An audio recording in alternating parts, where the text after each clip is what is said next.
Neville Goddard, July 1951. Radio lectures, answered prayer.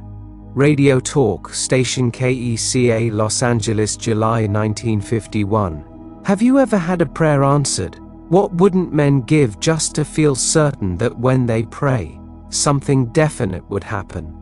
For this reason, I would like to take a little time to see why it is that some prayers are answered and some apparently fall on dry ground. When ye pray, believe that ye receive, and ye shall receive. Believe that ye receive is the condition imposed upon man. Unless we believe that we receive, our prayer will not be answered. A prayer, granted, implies that something is done in consequence of the prayer which otherwise would not have been done. Therefore, the one who prays is the spring of action, the directing mind, and the one who grants the prayer. Such responsibility man refuses to assume, for responsibility, it seems, is mankind's invisible nightmare. The whole natural world is built on law. Yet, between prayer and its answer, we see no such relation. We feel that God may answer or ignore our prayer, that our prayer may hit the mark or may miss it. The mind is still unwilling to admit that God subjects himself to his own laws. How many people believe that there is, between prayer and its answer, a relation of cause and effect? Let us take a look at the means employed to heal the 10 lepers as related in the 17th chapter of the Gospel of St. Luke. The thing that strikes us in this story is the method that was used to raise their faith to the needful intensity. We are told that the 10 lepers appealed to Jesus to have mercy on them, that is, to heal them. Jesus ordered them to go and show themselves to the priests, and as they went they were cleansed. The Mosaic law demanded that when a leper recovered from his disease, he must show himself to the priest to obtain a certificate of restored health. Jesus imposed a test upon the lepers' faith, and supplied a means by which their faith could be raised to its full potency. If the lepers refused to go, they had no faith, and therefore could not be healed. But if they obeyed him, the full realization of what their journey implied would break upon their minds as they went, and this dynamic thought would heal them. So, we read, as they went, they were cleansed. You, no doubt, often have heard the words of that inspiring old hymn. Oh, what peace we often forfeit! Oh, what needless pain we bear, all because we do not carry everything to God in prayer. I myself came to this conviction through experience, being led to brood upon the nature of prayer. I believe in the practice and philosophy of what men call prayer, but not everything that receives that name is really prayer. Prayer is the elevation of the mind to that which we seek. The very first word of correction is always arise, always lift the mind to that which we seek. This is easily done by assuming the feeling of the wish fulfilled. How would you feel if your prayer were answered? Well, assume that feeling until you experience in imagination what you would experience in reality if your prayer were answered. Prayer means getting into action mentally. It means holding the attention upon the idea of the wish fulfilled until it fills the mind and crowds all other ideas out of the consciousness. This statement that prayer means getting into action mentally and holding the attention upon the idea of the wish fulfilled until it fills the mind and crowds all other ideas out of the consciousness does not mean that prayer is a mental effort, an act of will. On the contrary, prayer is to be contrasted with an act of will. Prayer is a surrender. It means abandoning oneself to the feeling of the wish fulfilled. If prayer brings no response, there is something wrong with the prayer, and the fault lies generally in too much effort. Serious confusion arises insofar as men identify the state of prayer with an act of will, instead of contrasting it with an act of will. The sovereign rule is to make no effort, and if this is observed, you will intuitively fall into the right attitude. Creativeness is not an act of will, but a deeper receptiveness, a keener susceptibility, the acceptance of the end, the acceptance of the answered prayer finds the means for its realization. Feel yourself into the state of the answered prayer until the state fills the mind and crowds all other states out of your consciousness. What we must work for is not the development of the will, but the education of the imagination and the steadying of attention. Prayer succeeds by avoiding conflict. Prayer is, above all things, easy. Its greatest enemy is effort. The mighty surrenders itself fully only to that which is most gentle. The wealth of heaven may not be seized by a strong will, but surrenders itself, a free gift, to the God-spent moment. Along the lines of least resistance travel spiritual as well as physical forces. We must act on the assumption that we already possess that which we desire, for all that we desire is already present within us. It only waits to be claimed.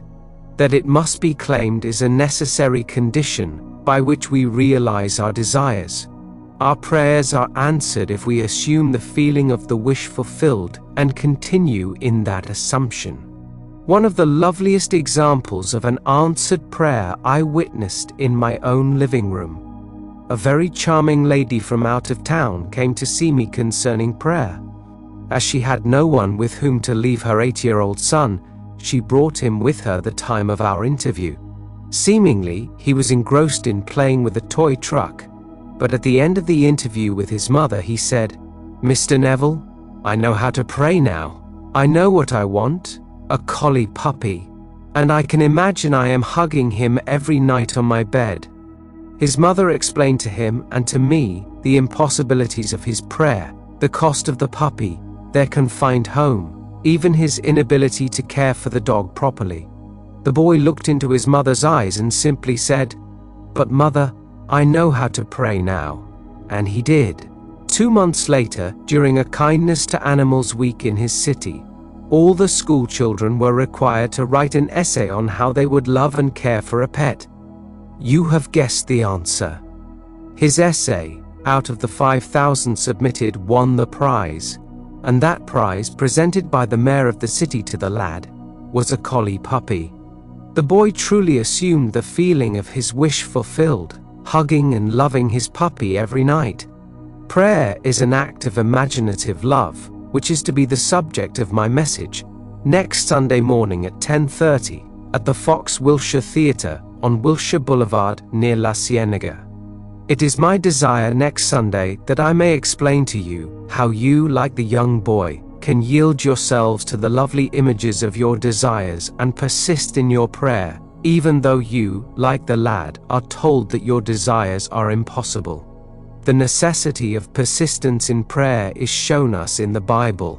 Which of you, asked Jesus, shall go unto him at midnight, and say unto him, Friend, lend me 3 loaves? For a friend of mine is come to me from a journey, and I have nothing to set before him. And he from within shall answer and say, Trouble me not, the door is now shut, and my children are with me in bed. I cannot rise and give thee. I say unto you, though he will not rise and give him because he is his friend, yet because of his importunity he will arise and give as many as he needeth. Luke 2. The word translated as importunity means literally shameless impudence. We must persist until we succeed in imagining ourselves into the situation of the answered prayer. The secret of success is found in the word perseverance. The soul imagining itself into the act takes on the results of the act. Not imagining itself into the act, it is ever free from the result. Experience in imagination what you would experience in reality were you already what you want to be, and you will take on the result of that act. Do not experience in imagination what you want to experience in reality, and you will ever be free of the result. When ye pray, believe that ye receive, and ye shall receive.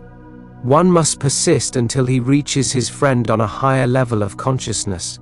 He must persist until his feeling of the wish fulfilled has all the sensory vividness of reality. Prayer is a controlled waking dream. If we are to pray successfully, We must steady our attention to observe the world as it would be seen by us were our prayer answered. Steadying attention makes no call upon any special faculty, but it does demand control of imagination. We must extend our senses, observe our changed relationship to our world, and trust this observation. The new world is not there to grasp, but to sense, to touch. The best way to observe it is to be intensely aware of it. In other words, we can, by listening as through we heard, and by looking as though we saw, actually hear voices and see scenes from within ourselves that are otherwise not audible or visible. With our attention focused on the state desired, the outer world crumbles, and then the world, like music, by a new setting, turns all its discords into harmonies. Life is not a struggle, but a surrender. Our prayers are answered by the powers we invoke, not by those we exert. So long as the eyes take notice, the soul is blind, for the world that moves us is the one we imagine, not the world round about us. We must yield our whole being to the feeling of being the noble one we want to be. If anything is kept back, the prayer is vain. We often are deprived of our high goal by our effort to possess it. We are called upon to act on the assumption that we already are the man we would be. If we do this without effort, experiencing in imagination what we would experience in the flesh, had we realized our goal, we shall find that we do indeed possess it. The healing touch is in our attitude. We need change nothing but our attitude towards it. Assume a virtue if you have it not. Assume the feeling of your wish fulfilled. Pray for my soul. More things are wrought by prayer than this world dreams of. Now let us go into the silence. Remember to like and subscribe, and let the sound of the bell guide you back.